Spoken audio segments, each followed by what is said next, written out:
Good morning, class. Thank you very much for attending the class. So, for our very last lesson before our midterm, so we're going to talk about heat transfer. No, so we are all actually familiar with heat transfer, especially na I guess na nag-take na kayo ng inyong thermodynamics, and of course, this is just a review on what you have discussed when you were junior high school. So, once again, heat transfer is actually defined as the heat that moves from warmer place to a cooler place. So we're all familiar with that one. So just a quick review. The difference between heat and temperature is that heat is the energy itself, whilst the temperature is the kinetic energy or the movement of the particles within the system or the body. So I hope na malina po sa atin yun na. So, the question is that if a cup of coffee and a red popsicle were left on a table in this room, what would happen to them and why? So, assuming na si room natin is room temperature or around like 25 degrees, something like that. Now, so what would happen to them is that the cup of coffee will cool until it reaches the room temperature. The popsicle will melt, and of course, then the liquid of that popsicle will warm the same temperature as the room temperature. Later on, explain natin kung bakit ito nangyari yan. Na, so first type ng ating ng ating heat transfer rather, is conduction. So when it comes to conduction, one example is when you heat up a metal strip at one end. Tapos hawak mo sa kabilang kamay mo naman is yung kabilang end naman ng metal strip. Tapos tendency niyan, pag nilagay mo sa kalan o sinalang mo sa apoy, di ba? So, ano maramdaman ninyo? Siyempre, mag-iinit na po ngayon yung metal strip na hawak ninyo. Yung po ngayon, tinatawag natin conduction. Conduction requires a direct contact within a body to the next body for the heat transfer to be done. Ito po ang itsura niya po ngayon. Si metal bar, for example, isang buong metal bar po yan. Pag hinawakan natin sa kabilang side na ito, ayan. Ayan. Siyempre, si heat magta-travel from this hot side to another side. Since we got a direct, once again, a direct contact doon sa ating metal bar na iniinit under this candle. So, ito po yung itsura na ngayon, no? So, pag ang isang particle po ngayon ng isang solid na material is nainit, ngayon po, magbabiorate po ngayon yan. Once again, maging excited yan. Pag tumaas ang temperature, right? Tataas po si kinetic energy, magbabibrate. Pagpapasapasay niya po ngayon si vibration ng ating kinetic energy up until masakop po ngayon ang lahat ng yan. Maging pula po siya ngayon lahat. And of course, may papasa po sa ating hand yung heat since we got a direct contact in that metal strip. So, however, the question is that, Sir Sai, bakit mas magandang conductor si metal ng heat kaysa kay wood or plastic? Excuse me. Actually, we have what we call the sea of electrons. The sea of electrons in a metal is actually uniform and good. Mas maganda and of course, mas dikit-dikit. Unlike kay wood. Itong makikita niyong bilog-bilog na yan. Ayan. Ayan yung ating mga electrons. Sea of electron ang tawag po dito.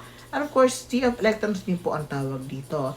It's just that kay metal po, mas maganda o mas uniformly arrange si ating sea of electrons po dyan. Mas dikit-dikit po siya. So, ang tendency po niyan, pag ito po na inita pong side na ito, mas madali pong maipasa po ngayon si heat all throughout the system. Unlike kay wood, as you can see, itong electron na to, pag uminit po yan, pag excited, mahirapan po siyang ipasa si heat sa buong body. That's why, mas maganda po na good conductor si metal because of its uniform sea of electrons. So, I hope na malinaw po sa atin yun na. Next type is convection. Convection only happens to fluids. When you say fluids class, so we are actually pertaining about the air and of course the liquid. So, ang mangyayari po niyan, kung tanda po natin, si convection, pag ang cool air o pag isang air ay naging cool, lumamig, it's magiging dense po iyon. Ano po mangyayari pa naging dense ang isang air? Of course, bumabagsak po si air pababa or si liquid pababa since mas dense po siya. Ngayon, yung mga warm air naman po, ang tendency naman po is of course to rise o umangat. At so, nagkakaroon tayo ng ating convection. Isa po ang convection, nangyayari po madalas po sa ating pagbuo ng mga LPA, di ba? Mga ating bagyo, ayan. So, involved po dun si convection. Next is, of course, one really noticeable or one really practical use of convection is use nito sa ating fridge, di ba? So, kung pansin ninyo, yung ating mga freezer compartment is nasa taas ng fridge at wala sa baba. It because para po mas ma-distribute ng maayos si yung cool air sa loob ng fridge. Aside from that, one example is the aircon. Wala pong matinong tao na naglalagay ng aircon sa sahig o sa flooring, no? So, para po mas kumalat ang lamig ng aircon, mas maganda po na ilagay si aircon sa pinakatuktok o sa pinaka-ceiling ng inyong room. Since once again, pababa ang movement ni cool air. So, mas kakalat po ngayon si cool air sa loob ng room. This is the movement of the fluid, no? Pag po siya nainitan. So, once again, parang yung sa ating, on how air moves sa ating atmosphere, no? Since madalas po sa ating high altitude, once again, high altitude, low pressure, low temperature. Low altitude, high pressure, high temperature, di ba?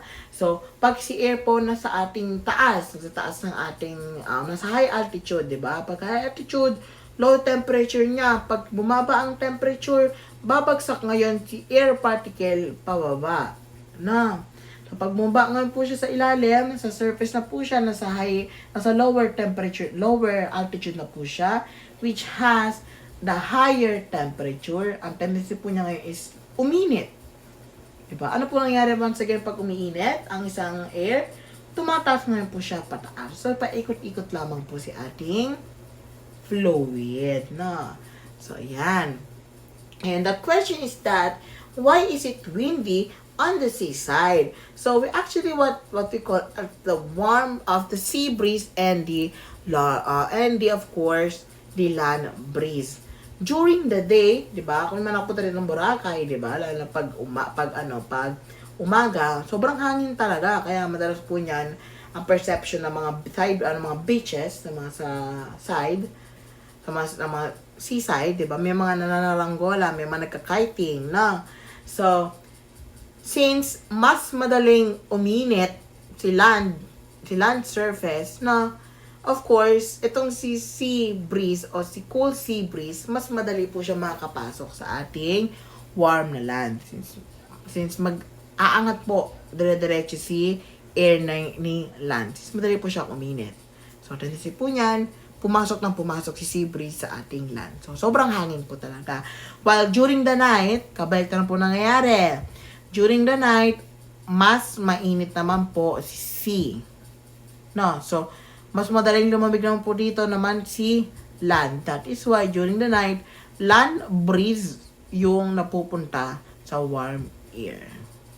I hope na mali na po tayo na, no? Tuwing umaga, sea breeze. Tuwing gabi, land breeze. Lastly is actually what we call as the radiation. So, kung kay conduction, we need a direct current. A direct contact rather, sorry for that one, direct contact between a body and of course a different body for the heat transfer to be done. Si radiation, kailangan pa po ba? Hindi na po kailangan. So one example that one is how the heat energy being transferred from the sun to earth. Tandaan natin sa ating outer space is a vacuum. Meaning, wala po siyang air, wala po siyang kahit anong medium na mapagdadaanan ng heat. It's just that because of the radiation, the heat from the sun itself can be transferred na diretso na sa ating earth. That is what we call as radiation. Isa po niyan, another example is, for example, pa bonfire tayo, di ba? Camping bonfire. So, for us, para mainitan tayo, di ba? Tinututok natin, minsan, nilalapit natin ating mga kamay sa mga apoy, di ba? So, yung ating heat na nararamdaman, di ba? Kahit malayo po tayo sa apoy na yon, is of course, nararamdaman yung heat na yon. That is actually the radiation itself. No? So, this is a question. Does radiation travel in straight lines? Travel ba siya? Yes, it is true. It only travel in straight line. Why? It because since wala ngang medium o wala ngang kahit anong mag-i-interrupt sa pag-travel ng radiation, especially, for example, si Sun to Earth. So, it travels on straight line. So, walang medium na mag-i-interrupt ng pag-travel ng heat transfer. So, ayan. Radiation can travel through vacuum? Of course, just like what I told you, it is true. So, it can travel through a vacuum or kahit walang medium, magta-travel si radiation. Radiation requires particle? Of course, it's a false. Once again, it can travel kahit walang particle o medium. Does radiation travel in speed of light? Yes, indeed. So, tandaan natin, speed of light is 3 times 10 raised to 8 meters per second. Yan po ang travel ni radiation. So, naka-align po siya sa speed of light natin. Now, we have what we call the emission experiment. No? So, assuming that we got 4 containers, the shiny metal, dull black, and shiny black, which were filled with warm water. So, now the question is that, which container would have the warmest water after 10 minutes? So the answer would be the shiny metal. Ang tendency po ni shiny metal is that because it has a shiny surface, it will reflect the radiation heat back doon sa ating container. So that is why mako-contain niya lang yung heat o hot temperature ng water within that container. Kasi i-reflect niya lang pabalik. So, one example niyan is si ating mga home insulator. Yung shiny metal, tapos merong na foil, tapos merong sponge, parang foam, di ba? So, actually, debate yan na pinagtatalunan ng mga contractors madalas. Saan nga po ba dapat ilalagay si reflector, yung shiny part, pataas po ba o pababa? Ito lang ang sagot dyan. Since nasa Pilipinas tayo, class, mainit, di ba? Ang shiny part ng insulator po dapat natin ay nasa taas o pataas, facing upward. Tandaan natin, shiny metal can reflect heat radiation back. Kasi kung pabaliktad yan, imbis na lumabas si heat sa ating room, lalo niya pong itatrap si init. So, lalo po tayong may initan sa ating room pag baliktad po ang pagkakabit ng ating insulator. So, I hope na malinaw yan na. So, next is the dull black would be the coolest because it is best at emitting heat radiation. Mamaya sabihin ko sa inyo kung anong purpose po niyan.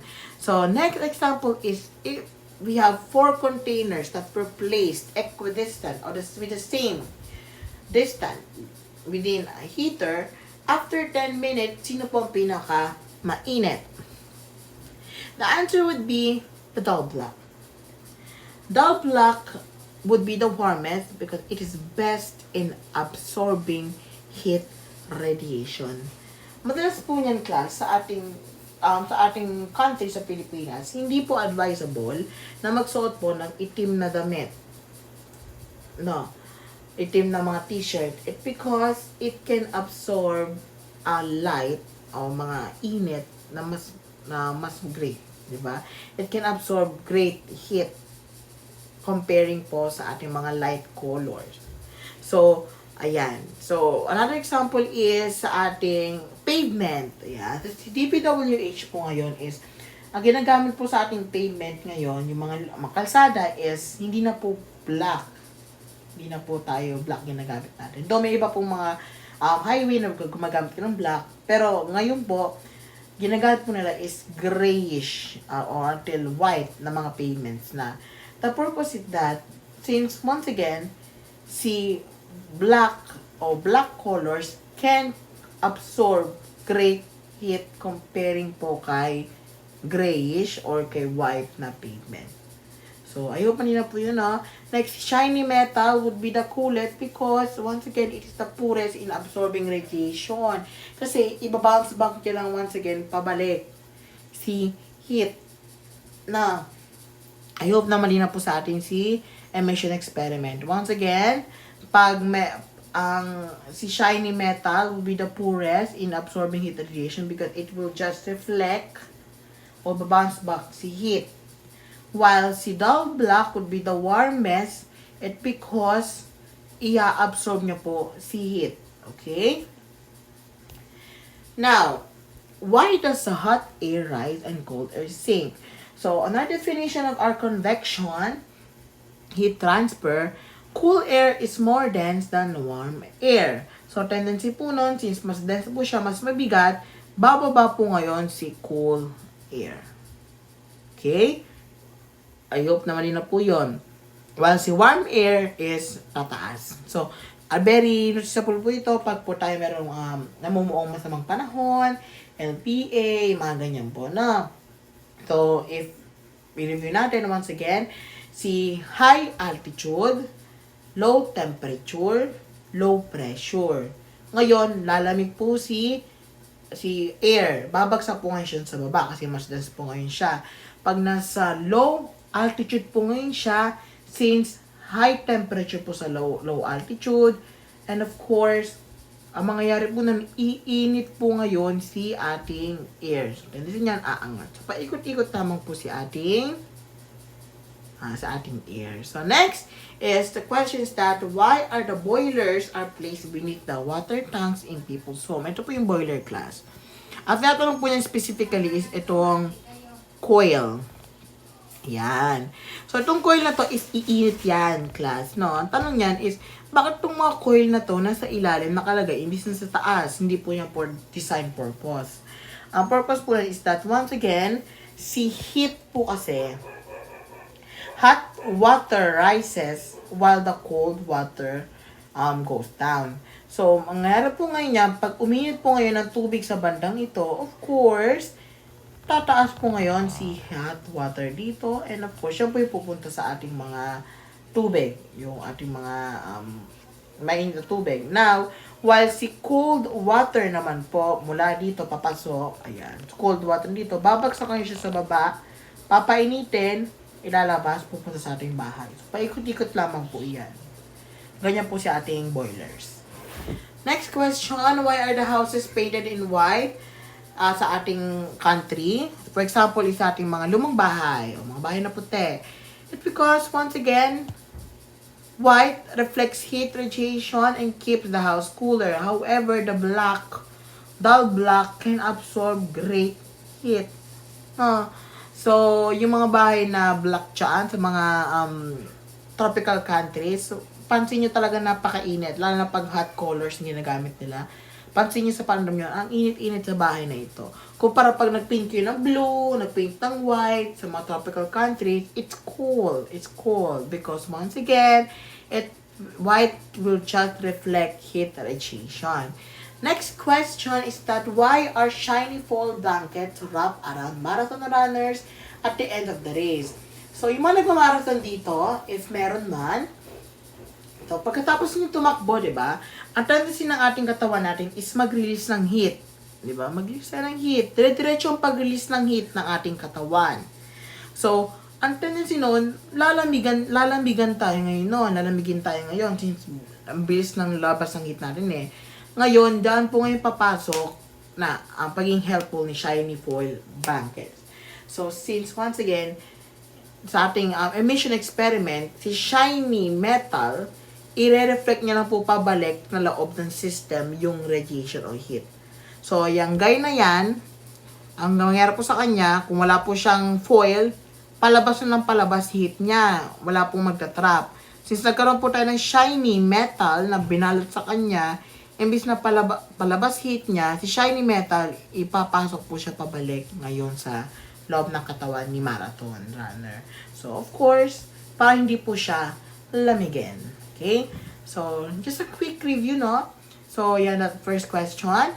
Which of the following is not a method of heat transfer? As we all know, the method of heat transfer is, or are, radiation, conduction, and convection. Meaning, ang sagot po dito is insulation, since we're looking for not method. Next is, which of the following particle are the closest together? So, of course, obviously, it is the solid particle. Next is, how does heat energy reach the earth from the sun? Once again, it reaches via radiation. Radiation, once again, hindi po siya kailangan ng medium. Hindi niya po kailangan ng particle para po mag-travel from sun to earth. Okay? Ayan. Which is the best surface for reflecting heat radiation? That would be the shiny white. Ayan. Ito po yung insulator na sabi ko kanina. Ayan. Shiny white.